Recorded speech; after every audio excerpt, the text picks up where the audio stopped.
11వ నామినేషన్లు అయితే బాండింగ్లు బద్దలయ్యే విధంగా నామినేషన్ జరుగుతూ ఉన్నాయి. ఎందుకంటే ఒక్కొక్కళ్ళు మామూలుగా చెప్పుకోవట్లేదు. ఏ రీజన్లో అయినా ఏమైనా వీళ్ళనే పెట్టుకొని వీళ్ళే చేసుకోవాల్సింది నామినేషన్లు. ఎందుకంటే వైల్డ్ కార్డ్స్ లేరు, వెళ్ళిపోయారు. ఏదైనా వీళ్ళే చేసుకోవాలి కాబట్టి బాండింగ్స్ అయితే భద్రైపోయి సెక్షన్ వచ్చేసింది. ఇంకా భద్రకపోతే వాళ్ళు వేస్ట్. ఎందుకంటే 11వ వారం వచ్చేసింది. ఇంకా బాండింగ్లోనే, ఆ ముసుగులోనే, ఆ సేఫ్ జోన్లోనే, ఆ ట్రాకుల్లోనే, ఆ బాండింగ్లోనే ఉంటే అట్ట కుదరని పని అది. ఒకసారి బాండింగ్లో ఉంటే బాండింగ్లో ఉండొచ్చు, కానీ ఎప్పుడు ఉండాలి? గేమ్లో బాండింగ్లో ఉండాలి, హౌస్లో కాదు. బాండింగ్లు గేమ్గానే ఉండాలి, హౌస్గానే ఉండాలి కదా. ఇప్పుడు బాండింగ్లు నా ఎవరు హెల్ప్ చేయదని తనుజ అంటుంది. తనుజ ఏమంటుంది? గేమ్ వేరు, నా హెల్ప్ చేయటంలో లోపల హౌస్లో వేరు అంటుంది. హౌస్లో ఏదైనా బాండింగ్ ఎమోషనల్ పంచుకునే మనిషి లేకపోతే హౌస్లో ఉండలేరు. అది తనుజ అనేది. ఏడుస్తుంటే ఇమానుయేలు నా దగ్గరికి వచ్చి ఓదార్చలేదు అంటుందంటే ఆ బాండింగ్ కోరుకుంటారు. ఎందుకంటే ఫ్యామిలీ దూరంగా ఉంటారు కాబట్టి. అది తను కోరుకునేది. నేను నాకు సరైన క్లియర్గా చెప్పలేకపోయింది, కానీ బాండింగ్ అంటే తనుజ దృష్టిలో ఎంతమంది హౌస్లో చెప్పింది. బాండింగ్ అంటే సపోర్ట్ అంటే గేమ్లో వేరు, హౌస్లో వేరని. ఇమ్మాలి ఏమనుకుంటున్నాడు? గేమ్ సపోర్టే అనుకుంటున్నాడు. తను ఎమోషనల్ సపోర్ట్ కూడా కోరుకుంటుంది హౌస్లో. అది ఇవ్వలేదు ఇమ్మాలని చెప్తుంది తనుజ. అది తన మీనింగ్. మీరేమంటారు ఫ్రెండ్స్? కాబట్టి సపోర్ట్ ఉంది తనుజకి, కానీ తనుజ ఏమంటుంది?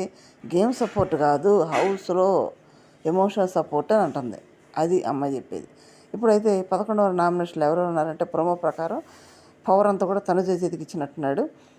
ఇచ్చేయని చెప్తున్నాడు. అక్కడ 1, 2 అట్టుంది. ఎవరెవరికి ఎంతమంది నామినేట్ చేయాలని ఏ నెంబర్ ఇస్తావో తనుజ ఇష్టము కెప్టెన్గా. అంటే ఇమ్మానుయేల్కి 2 ఇచ్చింది కాబట్టి రీతుని భరణిగా నామినేట్ చేస్తున్నాడు.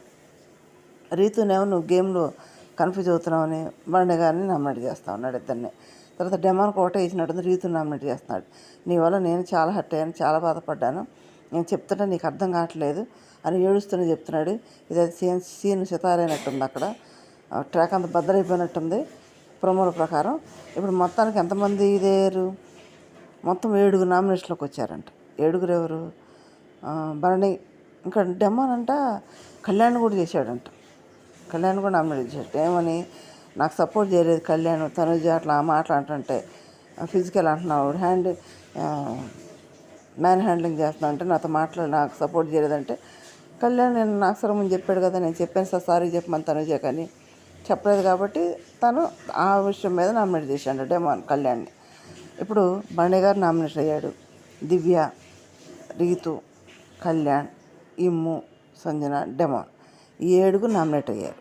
నామినేట్ అయిన తర్వాత తనుజాకి ఇచ్చిన కెప్టెన్గా ప్రత్యేక పవర్తో రీతుని సేవ్ చేసిందంట. రీతుని సేవ్ చేసిందంటే ఎందుకంటే రీతు తన బెస్ట్ ఫ్రెండ్. ఎన్ని కొట్టుకున్నా తిట్టుకున్నా ఇద్దరు చాలా జట్టిగా ఉంటారు, చాలా ప్రేమగా ఉంటారు, ఫ్రెండ్లీగా.